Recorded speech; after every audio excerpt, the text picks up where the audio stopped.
Hello, everyone. Thank you all for joining us today. My name is Yara Shafani, and I am joining you all from Toronto, Canada, the traditional land of the Haudenosaunee, Anishinaabe, and Mississaugas of the Credit First Nation. I work as the Executive Director for Canadian Friends of Sabeel, and I'm very happy to be here with you all today. Thank you for joining us for the latest Kumi Now online gathering as we look at the ever-expanding settlements in the West Bank, including East Jerusalem and the violence that accompanies them. Before we start, I would like to remind you that this session is being broadcasted live on YouTube. If you do not wish to appear, please turn off your video feed.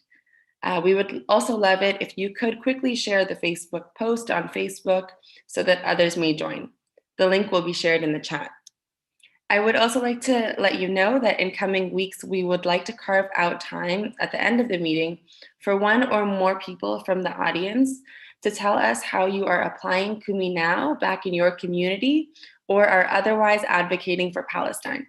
The idea is to share advocacy ideas and inspiration for others.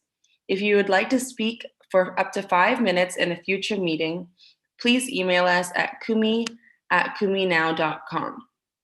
We're also going to introduce polling questions into some of our gatherings. Right now, we would love if you could answer 2 quick questions about your activism. Mark, could you launch the poll? Great. We'll give you a few moments to complete that.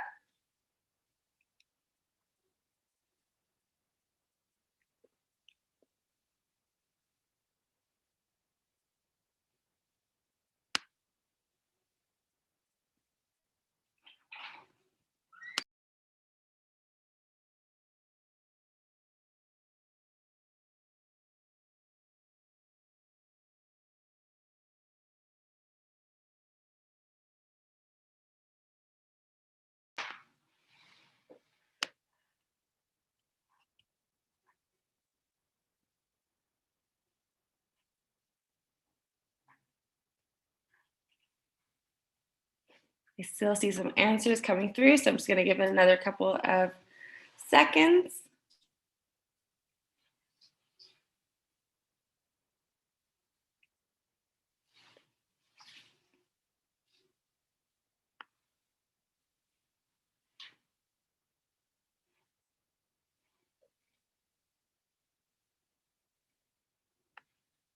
Okay.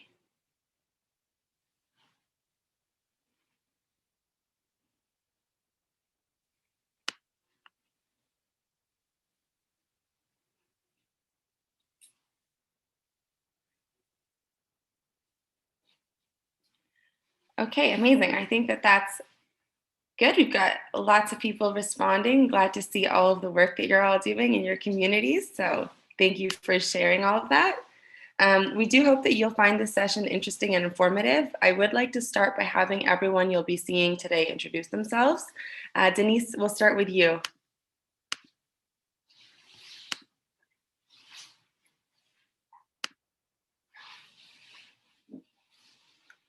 I'm going to ask you to unmute yourself over here. There we go.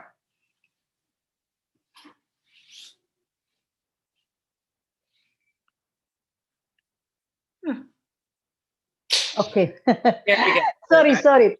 Denise Asad, storyteller from Caesarea, the ruined village, living now with my family in Haifa, Palestine. Thank you so much, Denise. It's great to be here with you. Badee, go ahead. Badee Dwaik, the head of the National Association of Human Rights Defenders in Palestine, and also created of Capture Occupation Camera Project in Hebron. Thank you, Badee. It's great to be here with you. And is Hisham with us? No, okay. Haya, would you like to go ahead? Okay, my name is Haya Abu Shekidem, and I'm from the city of Hebron. I am a journalist, and also I am an activist at Human Rights Defenders with Badee. Wonderful, thank you, Haya. And Alaa. Hello, everyone. My name is Alaa Jaber. I'm from Hebron, Old City.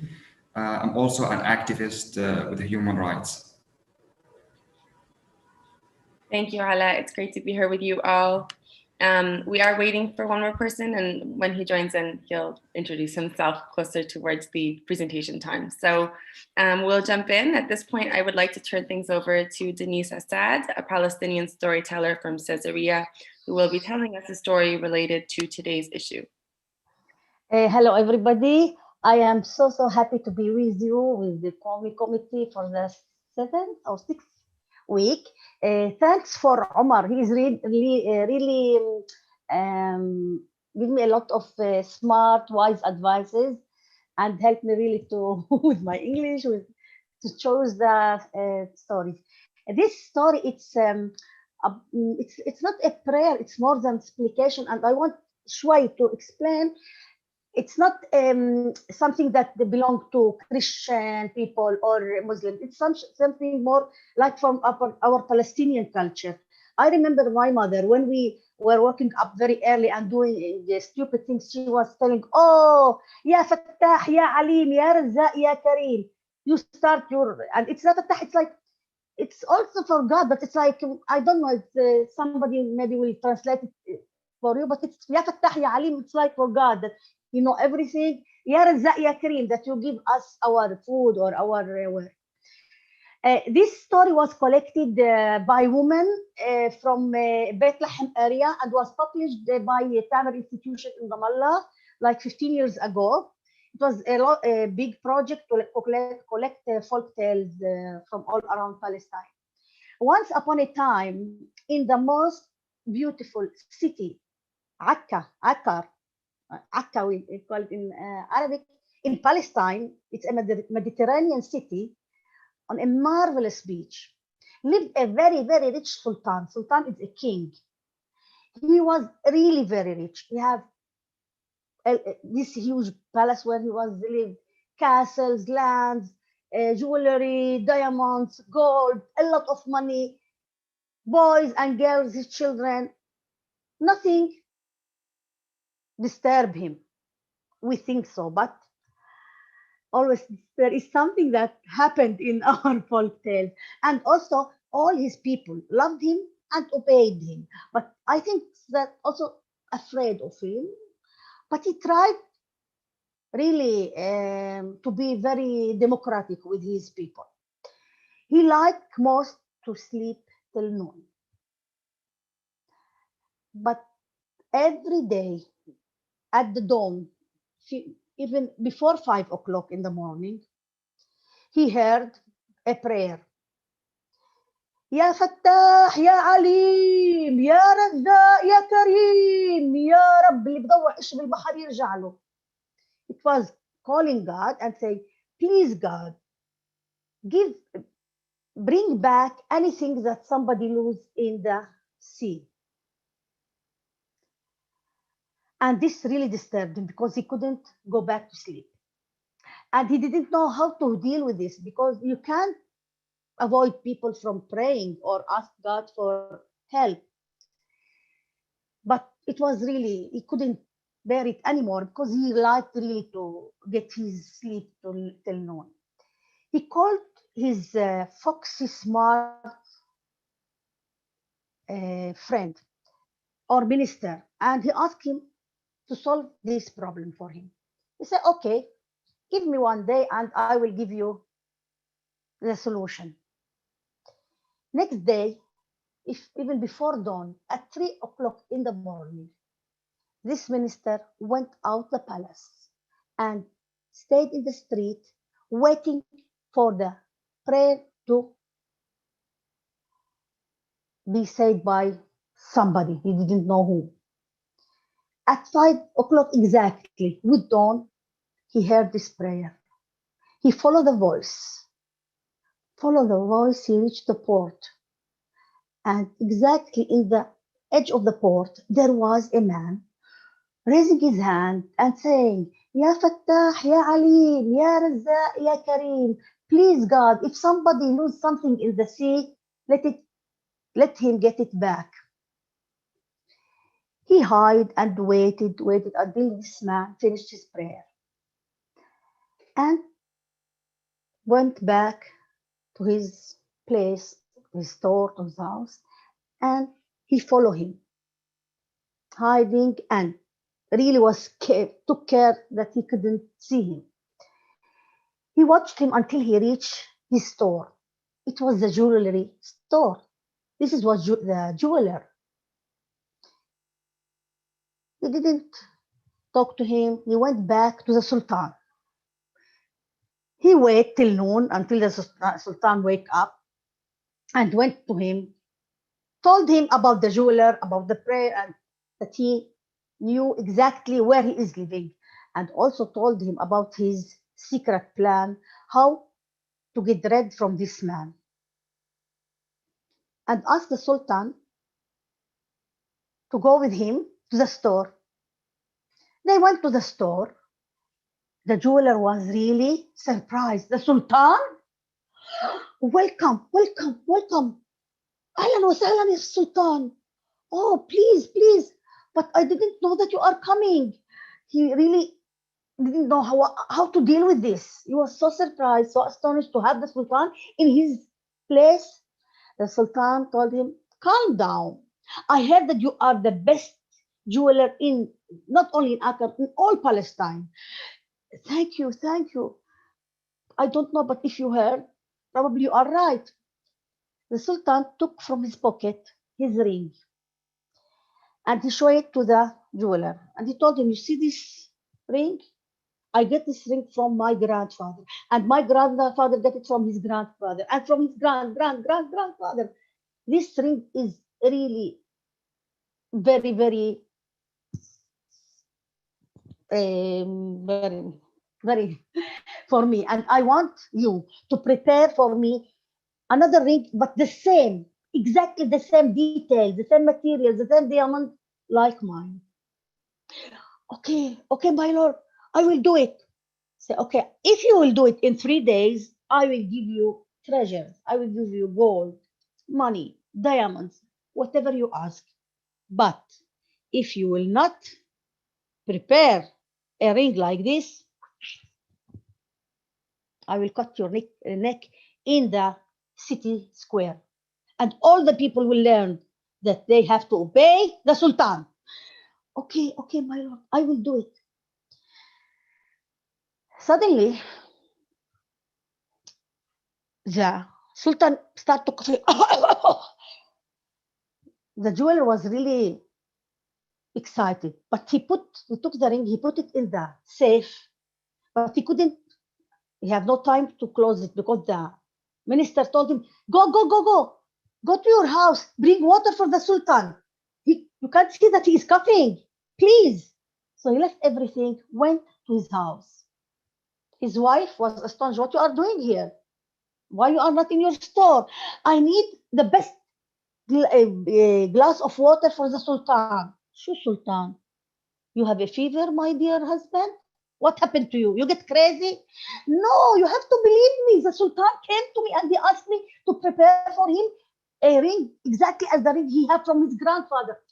Oh my God. Okay, take the water and calm down. You took the water. Meanwhile, the minister opened the safe, took the ring, went to the sea and threw it there. And he came back half a minute before the jeweler came back to his store. The jeweler bring the water to the Sultan. The Sultan felt better. He told him another time, you have to prepare it in 3 days. Otherwise, you say it will be ready in 3 days. They left him and he waited until they disappeared. He closed his store, went to his wife to tell her the Sultan was in my store. Say, oh my God, my husband, you really get crazy. He told her, I will go to my store. I will bring the ring to show you it for you. And you will be, it will be a proof for you that the Sultan was in my store and asked me to prepare for him a ring. Exactly the same.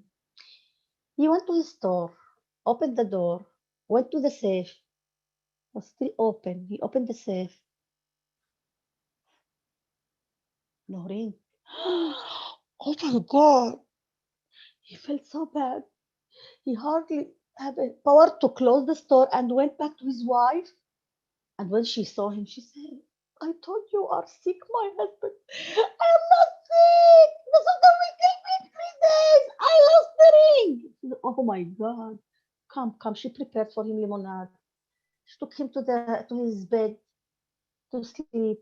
And she said, in the morning you will feel better and you will forget about this funny story the sultan was in your store. He hardly slept.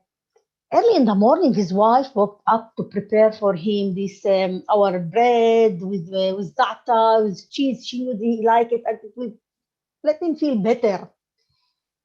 While she was working, she heard the fisherman passing in their street and calling for his product. السمك الصراغير الجربيدة اللي عباله ما يحرم حاله. She looked down.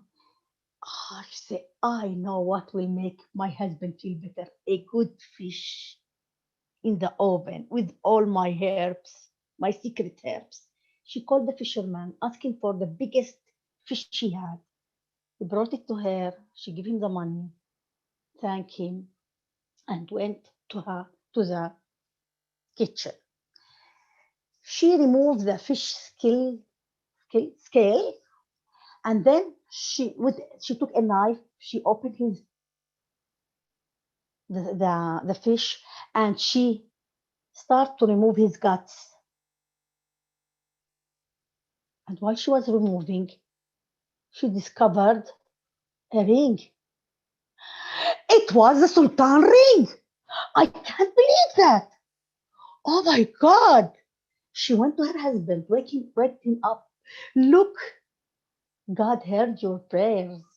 He was praying for all the people, not for you, but the ring is back to you. He went up, he hurried up to his store, working so hard, and he prepared a ring exactly as the ring that Sultan gave him.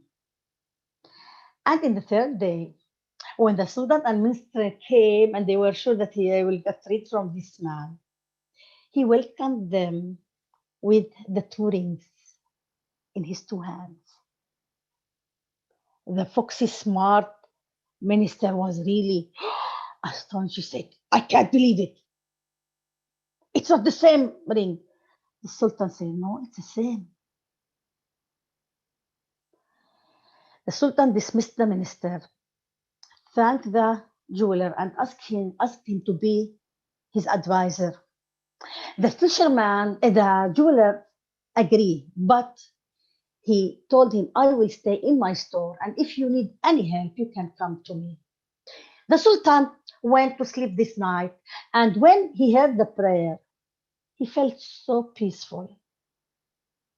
He waited until the prayer finished his prayer, and he went back to sleep until noon. وحكايتي حكيتها وبقلوبكم خبيتها ويا ريت تحبوها زي ما أنا حبيتها. I told you your story, my story, and put it in your heart, and I hope you will like it as I do. Thank you. Thank you so much, Denise. That was a beautiful story. Thank you. I see that Hisham is here, so I just want to give him one moment to introduce himself quickly, and then we'll move on over to Alaa. Hisham, do you want to just introduce yourself? Hello, everyone. My name is Hisham Sharabati. I am a Palestinian resident of Hebron. I am a human rights defender, and I am also the coordinator of the nonviolence resistance group based in Hebron called Hebron Defense Committee. We work against restrictions of movement in Hebron, against the colonial presence in Hebron, and all forms of colonialism and apartheid in Palestine. Thank you very much. Thank you so much, Hisham. And we're now going to move on to Alaa to start us off with his presentation.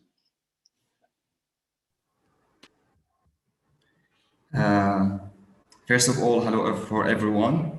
Thanks for everyone who watching us or who attend this session.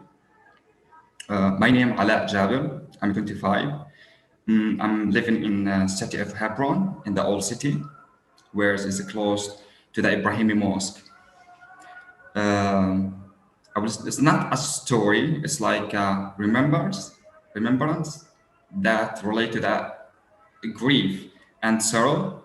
In the early morning of February 2025 in 1994, there's like a settler or a doctor. His name is Goldstein. He went or he entered the Ibrahimi Mosque in Hebron and opened his gun on the prayers, the Palestinians' prayers. While the Palestinian in Ramadan, in 15th of Ramadan, it's a holy month for the Palestinians that fasting and worshiping God. So the Palestinian in that time, in 25th of February, they were worshiping God in the prime in the early morning. After that, there's a Saturday. Goldenstein opened his gun he was heavy armed and opened his gun to the Palestinians who were praying and killed 29 prayers and injured tens of Palestinians. One of them was my uncle. My uncle passed away in the Ibrahimi Mosque because of that doctor. He is a doctor, but he's a settler. He's a settler who, with he opened his gun to the prayers who were worshiping God without doing anything wrong or without doing any violence, injusticely killed these prayers. So it doesn't end up with this. So the Palestinians or the Hebronate protest against this massacre on all the Palestinians, and also it ends up with injuries and detain the Palestinians and arrest them, kill them, and so on. So after this massacre, the Israeli closed the Ibrahimi Mosque for 6 months, and they reward themselves by depart the Ibrahimi Mosque between Israelis and Palestinians instead of victim or instead of how to say do something to the Palestinian. We were the victim, so they depart the Ibrahimi Mosque between the Israeli and between the Palestinians. My story begins with this. After this, so my uncle, when he passed out, when he murdered in the Ibrahimi Mosque, he left his widow with 2 daughters. So in this case, this widow is left alone, okay, without her husband, because her husband has been murdered. So the family of my uncle and the family of my mother is now have been in sorrow and in grief according to this massacre. So my uncle family decide to propose on her son, or my uncle's son, who is my father now, to marry this widow, who is now my mother, because my father is considered my uncle's brother. So when my father married my mother, or this widow, now she's my mother, she was in very bad psychology. She always feels scared. She always feel ill mental, always have nightmares about these incidents, because no one was thinking that a soldier or a settler, he will open his gun in the prayers while they are praying. So all my family was living in grief, cannot forget this memory of losing someone they love him.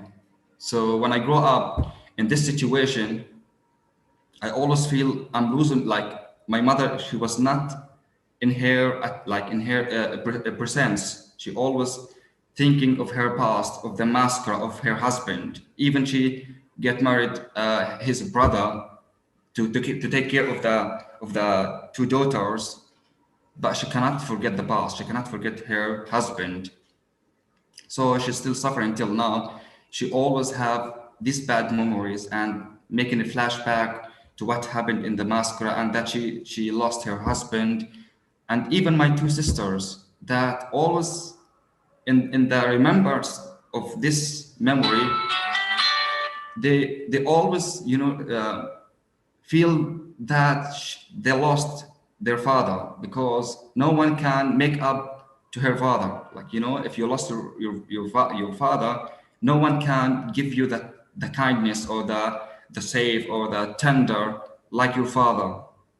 And this is happened to my sister. So I live in this situation that my mother she's not in her presence. My two sisters always thinking of her father. And also after the massacre, Israeli closed my neighbors. They put checkpoints in all the area, in like protecting that they want to protect the settlers, and in order just to put this area under the secure. But it's a false story, because they want to put the Palestinians, to put the people who are living in this area under the pressure, to suffocate them, to make them flee and leave their homes, and to open the space to confiscate these homes for the settlers. But they were false. We still resistance. Yeah, I grew up in after the massacre and in the second Intifada. My childhood was not only my childhood. All the children who were living there have different story. Like each one of us has a story. So like my story should not be the same of other children's, because like maybe I'm suffering in this side, but other children have different suffering. So when I grew up with this, I felt that even in my home, there's no kind of stability because of the situation that my mother lost her husband in the massacre. Also, there's nothing to make it up to me in the normal life. So I lost a natural life that any children should have or like need to have. So I grew up, as I said, in enclosures, barriers, and always there's kind of the soldiers in the night came to the houses, knocking the door through grenades while we are sleeping. So all these incidents, like, it's like make our life unnormal, not natural. Sorry, 1 minute. One more minute. Sorry to interrupt you. It's okay. Go ahead. Just 1 minute left. Okay, yeah. So all these incidents that happened to me create this unnatural life for children who grow up with this and face all these challenges when he grew up with this environment. So if this massacre did not happen, I think my mother will have a natural life. My two sisters, the same thing. Even me, I will have different life than I have now. So if this massacre, it was not existing, I think the life will be different. So what if the occupation was not existing? So I think the situation will be different. Thank you, thank you all of you for hearing my story. And I think I ended with this. Thank you so much. Thank you, Alaa, and thank you for sharing your really powerful and heartbreaking story. And thank you for all the work that you're doing in Hebron to resist the occupation. I'm going to turn this over to Badee now. I'll see if I can ask you to unmute. There we go. Hello, everybody. I'm going to talk about Hebron situation and the effects which is we are still live after the Ibrahim massacre. We are talking about the massacre, which is this massacre happened on 25th of February from 1994. But this massacre as the same Nakba. When the Nakba it's happened in 1948, we still live the effects and the results of the Nakba. So the Nakba is still running in our life. The same situation of the massacre which has happened in Hebron, we're still living the massacre in different forms. Despite of, despite of we are the Palestinians who are the victims of this is massacre, the Israeli occupation, they are decided to punish the victims by applying several of rules and policies. So one of this is policies and this is rules. The Israeli occupation have been divided the Ibrahimi Mosque itself for the first time in the history and converted part of it to be a synagogue. What is this is not exist before, only after this is massacre. That's why we are as Palestinians that we believe this is massacre.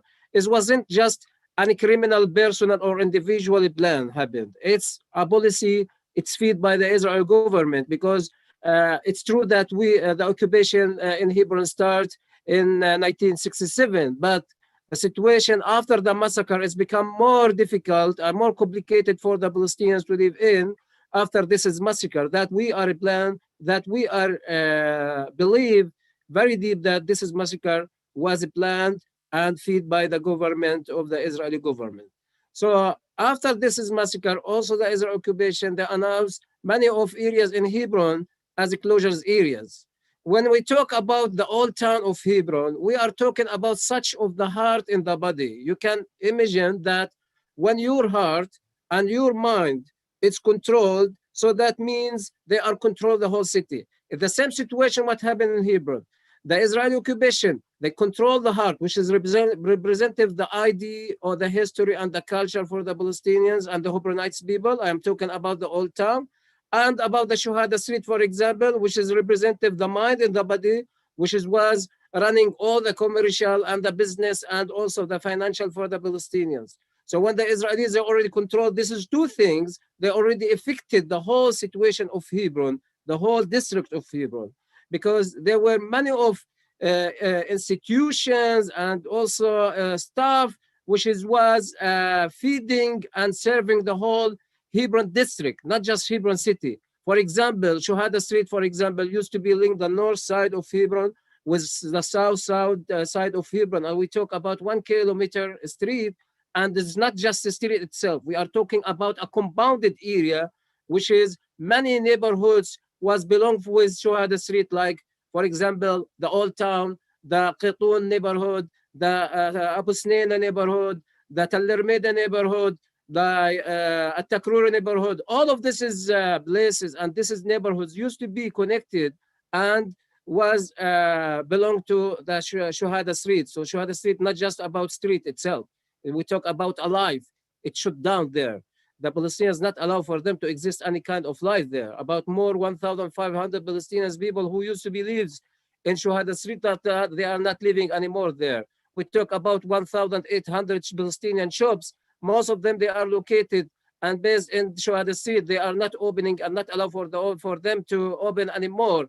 And others of these shops, about 520 Palestinian shops, also based in different areas, which is all this is area is including the area which is we call it the closures areas. So the Israelis, they are not just want to they are confiscated our life. They are humiliating the Palestinians in their daily life by making many of closed roads, military checkpoints, electronic gates to controlling the Palestinian people in their daily life. We have about 111 military checkpoints and the closed road, according the OSHA, according the OSHA reports, and about 60 military checkpoints based in the heart of the city, which is about 1.5 kilometers square meter. So it's very close area. We have a lot of military checkpoints, and all of this is military checkpoints, and this is settlement which is built to Zionists and to bring those Zionists from over the world. We are talking about many settlements in the heart of the city and also around the city and in the city itself. Let's talk about the 4 settlements, which is based in the heart of the city. We are talking about 600, 800 settlers maximum. But how many soldiers protect them? There are about 2,300 or 500 soldiers protect them. That means each one of those settlers have 5 soldiers or 4 soldiers to protect him. This is just, I brought this is statics and this is situation and this image for you to put yourself in such of this situation, how those families they are living in. When we talk about this situation, we talk about this is military bonds. That means those Palestinians people who are living in these places and these closures areas, they are under the collective punishment, which is this is also illegally according to international law. When we talk about the freedom of movement, this is a freedom of movement is not available for the Palestinians for families who have to go through this is military checkpoints within like 3 times or 4 times in their daily life, and they have to pass not just only one checkpoint, they have to pass like 3 or 4 military checkpoints. And some of places and the closures areas in Hebron, they have to be registered in a list, which is this is list left. This is names of those families left in the list with the soldiers who are in the military checkpoints. When I go through this is military checkpoints, if my name is not registered or missing from this is list, I will not be able to access through the military checkpoints, even I am resident in this is area. So the people, the rest of the people who are living in the another part of the city, they are not able or not allowed for them to access it through this is military checkpoints, to visit their mothers, for example, if his mother still live inside, or to leave to visit his sisters, whatever. This is situation is only is it broke the social connections between the Palestinians themselves. So, for example, some people they cannot. Yeah, sorry, 1 minute. Okay, some people they cannot also married from this is people who are living in this situation because they don't want to be in charge with this situation. What I want to say, for to change all this situation is not enough for us to cry. We created Dismantle the Ghetto campaign in order to change this situation and to bring justice and the freedom for people, tell the people about the situation here. Thank you for your attention.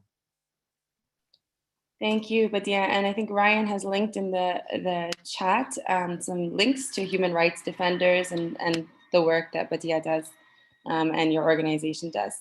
So next I'm going to call on Haya, who is a journalist and activist in the Human Rights Defenders Association. Hi, thank you, Yara. Thank you, everyone. Can you hear me? Yes, we do. Good.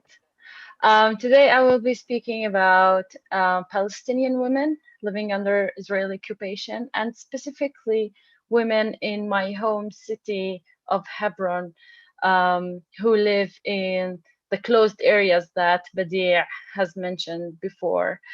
And you know, Palestinian women, wherever they are in Palestine, they face both political and social burdens. But women in Hebron's H2 areas, like in the Old City and in the other areas that are considered the closed military zones, their life is even harder and they struggle even more. And as mentioned previously, people in the Old City of Hebron and the closed areas live in a very coercive environment caused by the Israeli policies that aim at displacing Palestinians and killing more settlers in those areas. And Badee mentioned the things that happen on the ground.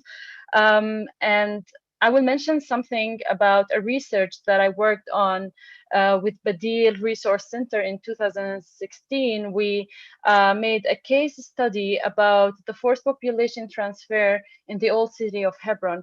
And among our findings, we stated a range of policies that lead to forced population transfer in these areas, such as denial of access to natural resources and services, oppression of resistance, segregation, denial of residency, property confiscation, and denial of use, and as well as denial of reparation. And if you go to the old city of Hebron, you see these policies clearly implemented on the ground, starting from the checkpoints that Badee mentioned, to the restrictions that Palestinians face and settlers' violence and assaults. And in general, Palestinians are not protected in any means, and their everyday life is a struggle under literally an apartheid regime.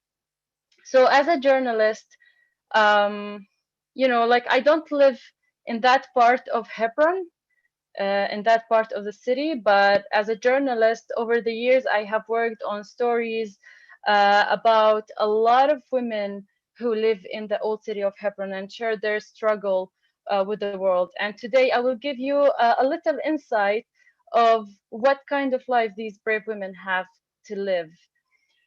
All the women in Tel Ermeda or in the old city of Hebron in these areas take the responsibility to protect their homes and children as their husbands are at work during the day. And of course, if an Israeli settler comes and attacks their children or throws a stone at their houses, they have to be strong enough to deal with such tough situations. Um, Leaving them in constant struggle with the settlers as well as the soldiers. And as a result, they rarely leave the house during the day when their husbands are at work, and which is limiting their freedom to movement and living a normal life, as simple as having the right and the freedom to leave their houses, say, go for shopping whenever they want. Some women also, as Ala mentioned, lost their husbands, which makes their life even harder without the support of a man in the family. I'm going to give you an example of my friend Nisreen Al Azze. She lives in the old city in Tel Ermeda.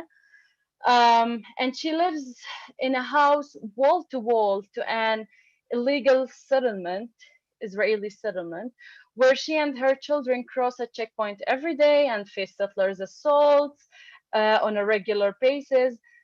Unfortunately, she lost her husband in 2015 in an Israeli raid in Tel Ermede.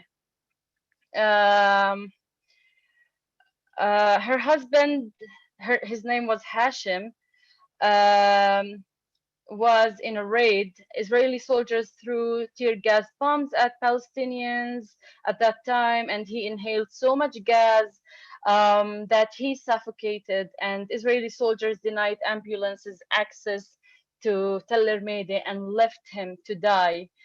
Um, and as she was grieving her husband, her Israeli settler neighbor was dancing with the sadist joy and singing, "Where is Hashem? Where is Hashem?" And these like incidents happen constantly for Palestinians who live there. And as a widow, Nisreen lives nowadays with her children with no support from anyone else. She has to provide for her children through her art. She sells portraits and paintings and stuff. Um, and she refuses to leave her house even after the death of her husband because she believes that she should not leave it for settlers to take over it. There's also another lady who lives in a Shuhada street, which has been closed since 1994, sorry, as Ala mentioned, after the massacre in Al-Ibrahimi Mosque. Her husband also left her because she refused to leave the house, and he divorced her and left her with 3 children, um, living in a house that was like in an empty neighborhood for a long time. So this kind of struggle that women face in Tel Ermede and in Shuhada Street and in the old city in that area are real, and we should um, we should see these struggles and support these women. It's also important to mention that a lot of women have been shot and killed by Israeli soldiers at the checkpoints. For example, there is Hadil al-Hashlamoon. She was just crossing a checkpoint. They suspected she had a knife, and they immediately shot her, even though it turned out that she was not threatening them or anything. So this kind of situations make Palestinians afraid to go to these areas. Like Palestinians who are not residents of the old city, they sometimes fear for their life, and which makes the people of the old city, especially women, feel neglected by the other Palestinians who live in the other parts of the city. And so usually um, there is a social pressure on women specifically who live in that area. And I will tell you how exactly that pressure and where it comes from. For 2 minutes. example, Palestinian women who, there's 1 minute? 2 minutes. Okay. So Palestinian women who grow up, or let's say girls who grow up in these areas, people don't go and ask for their hands when they grow up. So they usually are left without husbands because no one is brave enough to go there and meet the girls who live there and to meet their families. So the other Palestinians, the other residents of Hebron city, like avoid going to these areas and avoid asking for these girls' hands, which leaves for the parents of the girls two choices: to either stay in their house and risk um, risk their daughter's chances of getting married, or choose to move out of the neighborhood to another safer neighborhood and risk their homes in the old city, which is like the hugest pressure that I can imagine. Sometimes the families have to split the daughters, and like let's say half of the family live in a safer neighborhood and the father has to stay in their original home in the old city so that they can work it out either way. So this is just a little example of what's going on with the life of the Palestinian women who live there. We can go on, and there are a lot of issues, but that was just a brief. And eventually, I really hope that we can all do our best to support women and Palestinians who live in the old city of Hebron. Thank you. Thank you so much, Haya. And that's a very important piece of what's happening is the impact on women. So thank you so much for sharing that. I'd like to now turn over to Hisham. Hisham is the coordinator of the Hebron Defense Committee.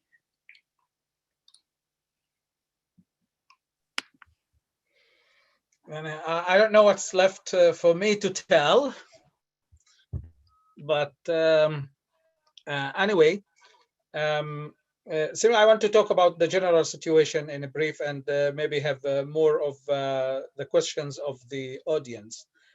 From the first day of the occupation, the Israeli occupying forces opened the tomb of the patriarchs, the Ibrahimi Mosque, for Jewish worshippers. At the beginning years of the occupation, both Muslims and Jews used to worship in the same place, not in peace and harmony, rather than with hostility and hatred. Every side considered the other side as an occupier. As in the view of the colonial settlers, we are considered colonizers or occupiers. Anyway, every time, like during the years, tension was rising high up between both the Palestinians and the settlers. Like one side prays in the mosque in a loud voice, the other side consider it as a harassment. Then they will yell at each other, quarrel with each other and so on. And of course, the Israeli troops are present all the time. Of course, since the first day of the occupation, the Israeli troops were manning the whole entrances of the mosque 24/7. The top of the friction was in 1994 when Baruch Goldstein, an Israeli settler, physician, reservist in the Israeli army, came 5:30 in the morning to the mosque with an automatic gun, a bag with big amount of ammunition. It was the middle of Ramadan for Muslims, where much more worshippers attend the prayer. He passed, of course, the Israeli security guards with his automatic gun. And while people were kneeling to pray, he sprayed them with bullets, killed the 29 of them, wounded like 125 others. That time, actually, I was working as a cameraman for a TV agency. I was like in my deep sleep. I'm not a religious person who wakes up for the morning prayer. And then like my cousin rushes into my room And he asked me to wake up and pay attention to what's going on in the city. He told me somebody came into the mosque and killed the worshippers. And I said, no, you are joking. You are not telling the truth. Somebody is in his deep sleep, and then somebody rushes to you, and he surprises you with such news. Of course, I was like arguing with him that I want to continue my sleep, don't annoy me, and so on. He says, no, it's untrue. It's true. Listen to the loudspeakers of the mosques. And yeah, I was listening to the loudspeakers of the mosque because it was not prayer time. And then, like, loudspeakers of the mosque were calling people to go and donate bloods in the hospitals and telling the news about, of course, the primary news, the beginning of the news about the massacre.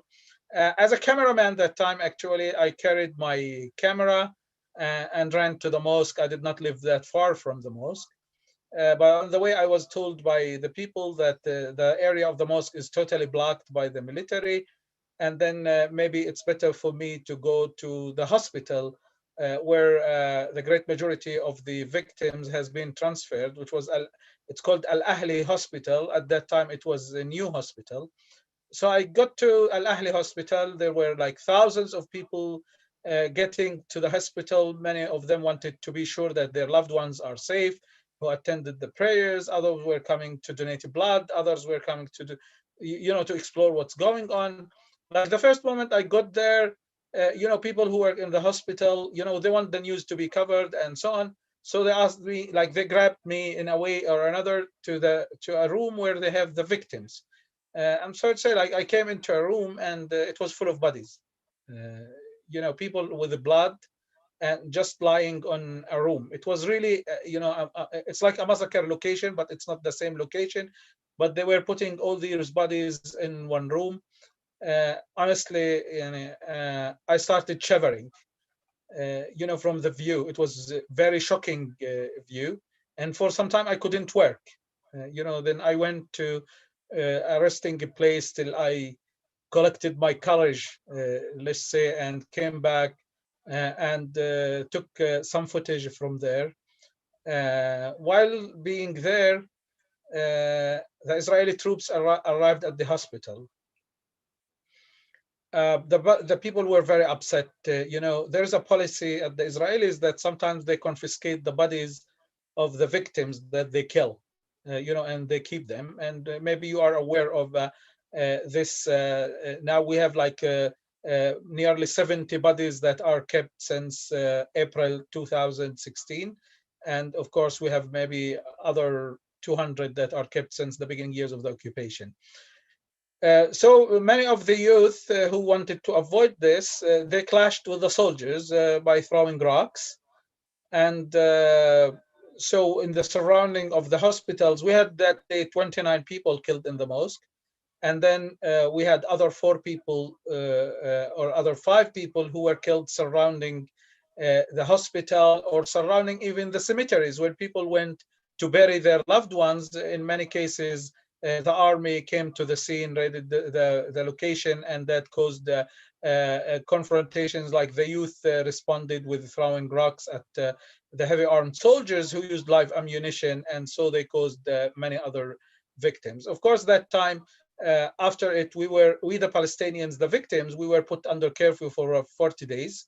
And during that, that means people were in house arrest, actually, 24/7. Of course, not the whole period. The system was that curfew will be lifted once, 2, 3 hours, once in 2, 3 days to allow people to get supplies, to give them the opportunity to get supplies.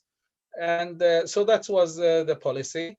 And unfortunately, personally, and as a cameraman at the April 3rd, while I was filming also some stone throwing in the center of Hebron, soldiers were, having snipers shooting back at Palestinians with live ammunition. And it was a day when myself got a bullet, a high velocity bullet with my left tibia. That left me actually with a permanent disability till today, which made me quit the work as cameraman. Of course, the city of Hebron is still paying the price. We as Palestinians, after this, we were hoping that the settlers will be evacuated from Hebron. But to the contrary, the settler enclaves in Hebron are growing now. Today, we have like 7, 8 settler enclaves in town. We have a restricted area within the city where Palestinians, when they want to go in, they need to go through checkpoints. Some of the areas, only the people who are registered living in the area, they are the ones that only allowed in.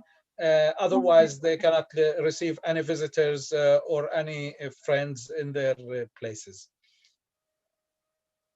Well, what my time, Yara? 1 more minute. 1 more minute. 27 years after the mosque massacre, we, the Palestinians, are still paying the price. The perpetrators are having military protection and formal protection by the Israeli occupying forces and the political level in Israel. Hebron is part of the Palestinian occupied territory in 1967, and then the settler presence in Hebron is complete illegal, the same as the settler presence in all West Bank, including East Jerusalem. Thank you very much. Thank you, Hisham, and thank you all so much for your presentations. As you can see, there's lots to cover with the situation in Hebron. And so, we thank you all for sharing all of your different stories, and it was a much needed session. So we'd like to move on and open things up for questions. If your question is to a specific speaker, just let us know, but just type your question in the chat box and we'll spend some time doing some Q&A. So we did receive one question already, and that was the question, do the speakers have any connection to the open Shahada Street work? You want to go one question at a time? Sure. Yeah, we'll go one question at a time. We've got 2 questions so far, and I think more will come through. Yeah. So actually, Badee and I were co-founders of the Open Shuhada Street campaign. But during the years, we, especially late 2015, early 2016, the situation in Hebron has very much deteriorated. It was the year when the accessible part of Shuhada Street, together with the neighborhood of Tel Rumeida, were declared as a closed military zone by the Israeli occupation, only allowing the residents in. So we considered this as a ghettoization to the area. In early 2016, we in Hebron Defense Committee launched the campaign Dismantle the Ghetto, Take the Settlers Out of Hebron. And it is the campaign to, as I said, to lift the closures from Hebron and taking the settlers out. So we started the campaign in 2016 as Hebron Defense Committee. In 2017, like human rights defenders, political factions in Hebron, different groups joined the campaign. So the campaign became like a national campaign rather than, Hebron Defense Committee campaign. And as I said, today, the Israeli policies in Hebron is like more ghettoization to the center of Hebron rather than Shuhada Street itself.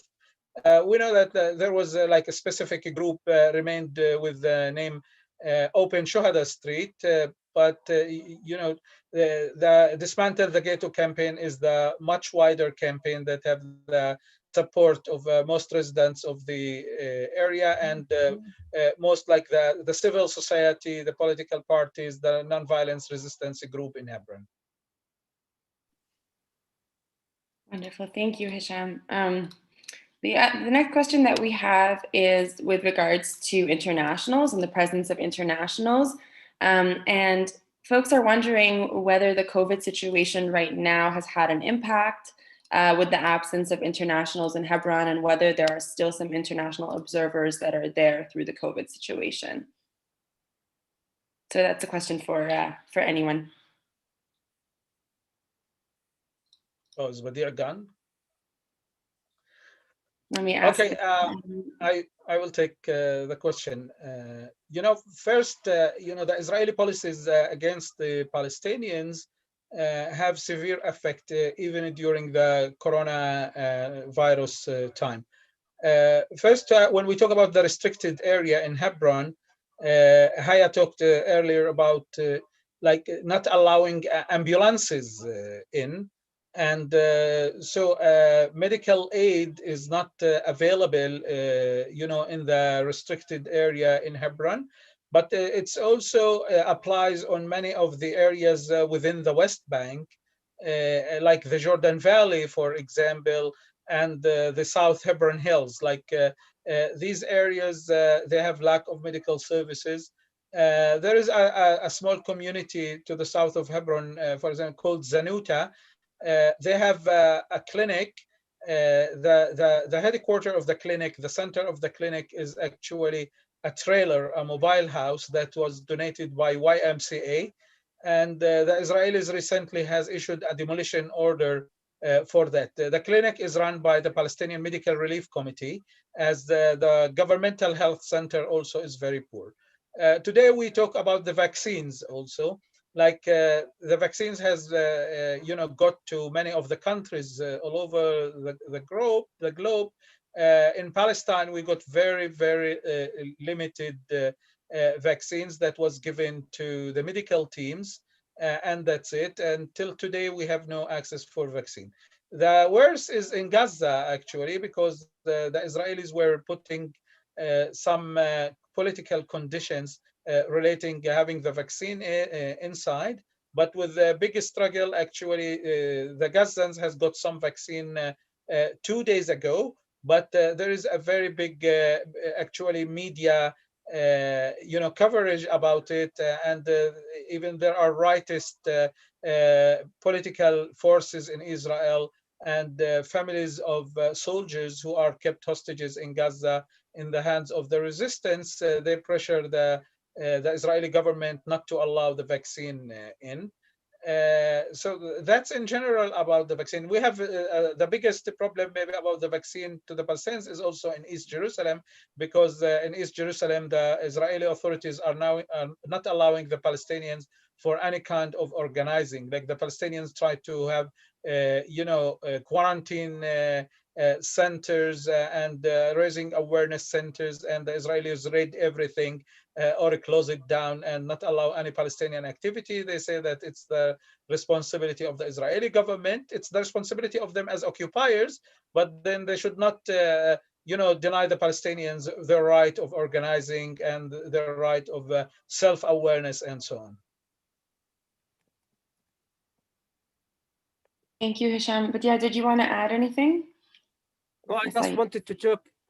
I just wanted to highlight about the open Shahada seat. As Hisham, he was mentioned that we were part of the co-founder, and I was the director of the abroad actions in that time.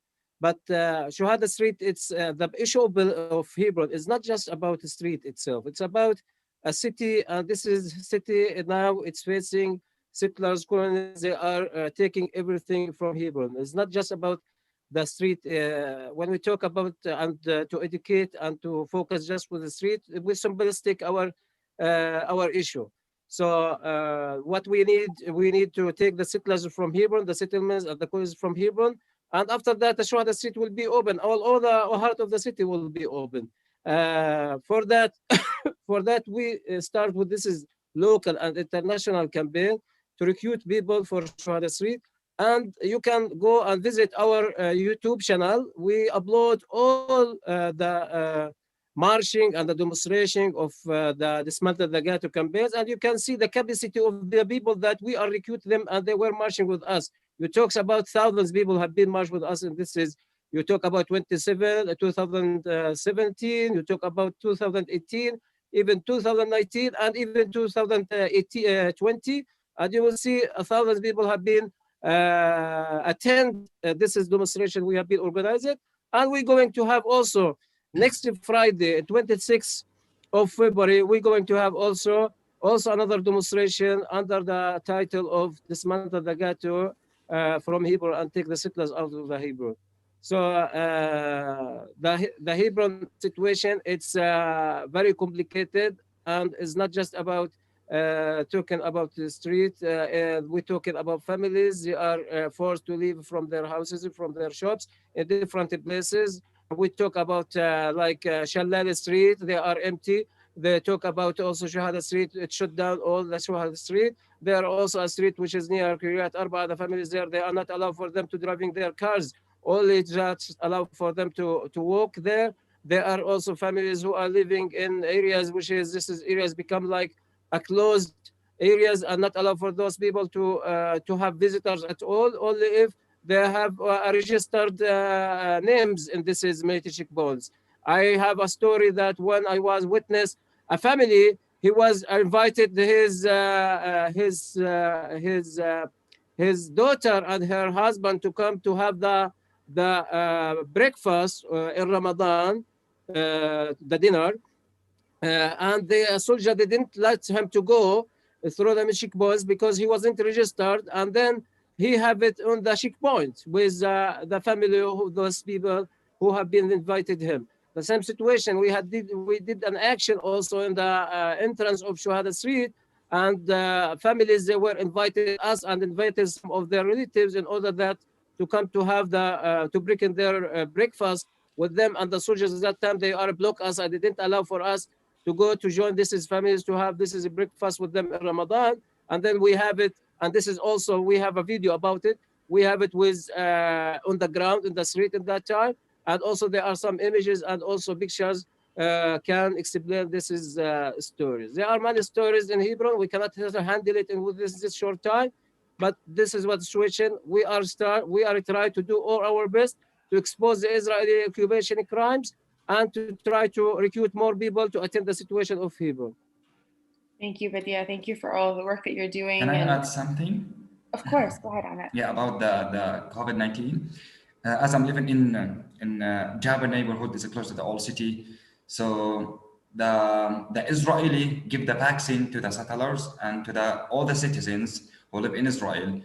And as I'm Palestinian, or as we are Palestinian who live in this closed area, we are deprived from any rights. You know, we are considered as a Palestinians, but we are under the Israeli control, and we are touched to the settlers and to the Israelis. So we are in danger, both of us. So instead of, for example, also give us the vaccine, so they privilege this and prejudice the vaccine to the settlers themselves and consider us as an enemy or non-human. So this is we like they should consider us like this issue is a human issue. It should be non-separated whether we are Palestinians and they are Israeli, because it's a world natural issue. So we should both vaccine, but they privilege this to the Israeli themselves, to the settlers, and the Palestinians who live inside this closed area. They leave us to our issue. So just I want to add this. Thank you, Alaa. And You're welcome. you know, it's been something that's actually been being covered by some American and Canadian media outlets, which is, you know, as many will know, a little bit rare, but Canadian and American media outlets have actually been making some commentary about how the Israeli government is limiting access to Palestinians. And so I think really the world is watching, and we are really in solidarity with you all. We recognize the right to be vaccinated and to have access to vaccines. I want to ask a question. There's a question for Haya. And this question is about the kind of violence, the gender-based violence that Palestinian women may be subjected to from settlers and soldiers, and whether they are subjected to harassment or violence from settlers and soldiers. Could you speak to that? Actually, Palestinian women and also men are all exposed and subjected to violence, all kind of violence by Israeli settlers and soldiers. I talked about the settlers' assaults in my speech before, And also sexual violence is part of it. And it doesn't have to be physical. Sometimes it's verbal violence. I myself was verbally, was assaulted by a soldier, by a settler, sorry. They learn the bad words and they name us, like they call us with bad words in Arabic. They only learn the bad words and they keep calling Palestinian names. Also, at the checkpoints, sometimes Palestinian women have to go through strip searching, which is really embarrassing and not okay. And they call it sexual violence. And sometimes Palestinian women who are prisoners at in Israeli jails, they get strip searched during interrogations. They are more exposed to more violence from Israeli soldiers who, you know, who assault the prisoners, and they treat them in a really, really bad way, and sexual abuse and violence is part of it. So yes, we are, in its all forms and different types, we are exposed to that kind of violence. Thank you, Haya, for sharing that with us. And it's, like I mentioned earlier, a very important piece, the ways in which occupation and I think apartheid have an impact on women. So thank you so much for sharing that. There is one more question that I'd like to cover, and that is around the International Criminal Court's investigation. There's a question about whether the International Criminal Court is going to investigate Hebron as part of their work. I don't know if anyone is aware of any kind of investigation related to Hebron. Well, I want to say that, you know, the International Criminal Court is still in the primer work. Only recently it has been decided that the court have geographic jurisdiction relating, you know, the borders of the area that they should investigate crimes at, which is the West Bank, including East Jerusalem and Gaza, which is the Palestinian state. And only maybe 10 days ago, they have appointed a new, you know, public attorney to the state, public prosecutor. So it's early to say that whether they are going to do it or not. Palestinian human rights organizations have submitted lots of submissions, actually, relating different crimes of the occupation, mainly about settlements and settler expansion, land confiscation, you know, the right to private ownership, and so on. And of course, we have some cases about you know, the killing of Palestinians and the bodies that are detained, and home demolition. We hope that there will be a future progress in this. But you know, the coming public prosecutor of the court is going to take his position in June. The former one, she was doing like some primer research and so on, but without having the jurisdiction relating, you know, the geographic jurisdiction. And so now the court itself, in, let's say, transformation process itself. But the most important is that we, the Palestinians, we try to document all crimes done by the occupation. And we are so much ready in many of the files, actually, that have been already submitted, or some files can be submitted later to the court. But you know that also the Trump administration has declared sanctions on the court. They say that they will cancel any types of visas that is given to the public prosecutor of the court, Fatim Bensouda, and her investigation teams, and Trump himself was calling the court that it is biased and political, and it's the same for Israel. And recently, after the decision, which is about the geographic jurisdiction area of the court, Benjamin Netanyahu said that this court is anti-Semite. And we the Palestinians did not form this court. We did not appoint the leading bodies of it, and we did not put the system of it. We just joined the court after it has been the charter has been the mandate has been made by other countries, but we try to benefit of something that is part of the international law, but unfortunately when it comes to the Palestinians, we are accused either of being anti-Semite together with the people who support us, or we will be labeled as terrorists and so on.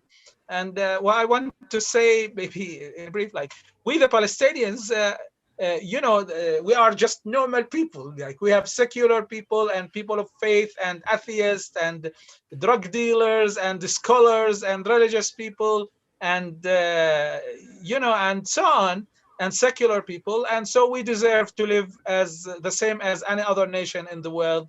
We deserve to have normal life. We deserve to have the right of self-determination, to determine about the details of our life and not wait for someone else to determine for us and tell us what's right and what's wrong.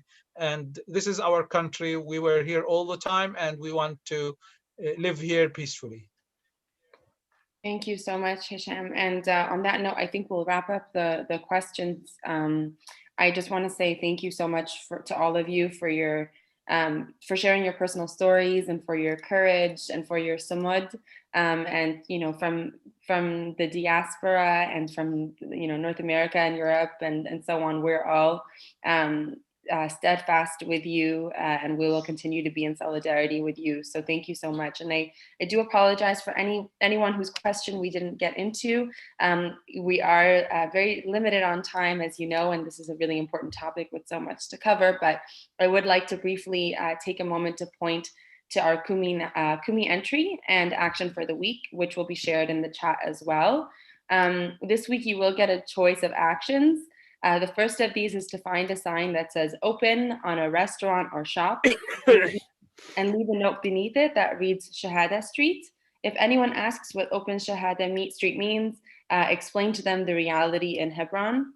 Another action that you can do this week is to hold a vigil for the 29 victims of the Ibrahimi Mosque massacre at your church or your school. And the third is to host a screening of the film Soldier on the Roof. The film can be rented at the address that is being shared in the chat.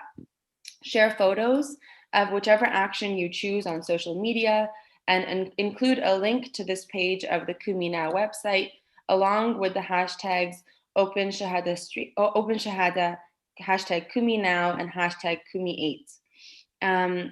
And I would like to give our guests just an opportunity to chime in quickly if you have any thoughts about the Kumi action or other ways that people watching can help promote Palestinian businesses. I saw, Badee, you've shared some wonderful resources in the chat box. Is there anything else you'd like to point our guests to? No, I was shared something about we have video channels, and we have 100 videos, and this is video channels. If anyone want to learn about the situation with more deep details in Hebron, he can watch some of these videos. Some of videos talks about people who are stopped in the checkpoints, some of them kids, some of them women, some of them they are students in the schools, they couldn't reach their schools. There are different types of humiliations of videos talking about silver stories and different stories. The only things you can go to access to our YouTube channel, which is called Capture Occupation Camera Project, and you can see and you can watch many of these videos, which is reflected many of the stories. And I was sent some of the links that some articles that I have been wrote about personal stories, like some happened with my son. And also you can find many of these articles which is I have been wrote about it to reflect the whole situation in Hebron as I can from my point of view of me, and also about how it's related to my personal stories, so people they can understand much better to build much better image about the situation of Hebron. What I want to say that we hope that all the people around over the world they can do stand for more as as much as they can to the justice and freedom for the Palestinians by doing some activism. And one of this is activism which is really painful. The Israeli occupation is the BDS. But BDS also we need to try to go to the parliaments with people, stakeholders, and decision makers to involve them and also to include them with this is BDS till our work become more effective and more powerful in order to effect and to pressure Israel occupation to stop their occupation and the humiliating system against the Palestinian people. Thank you, Badee. And those links are being placed in the chat. I saw the article has been linked in the chat. So if you just have a look at the chat box, you'll see some of the links of additional actions that you could participate in. And on that note, I'd like to just thank you all for joining us today. A link of this session will be available on the Kumi Now website and on YouTube in a day or so, and it will be shared in the next newsletter. We would greatly appreciate if you could share this amazing session with your friends and colleagues, as well as information on how to join our future sessions. Next week, we will be addressing the checkpoints, walls, roadblocks, policies, and laws that limit the movement of Palestinians within their own land. If you'd like to be reminded of the online gatherings an hour before they begin, you can register for email reminders at kuminow.com/online using the form at the bottom of the page. We hope to see you back here next week. Thank you again and have a wonderful day or evening.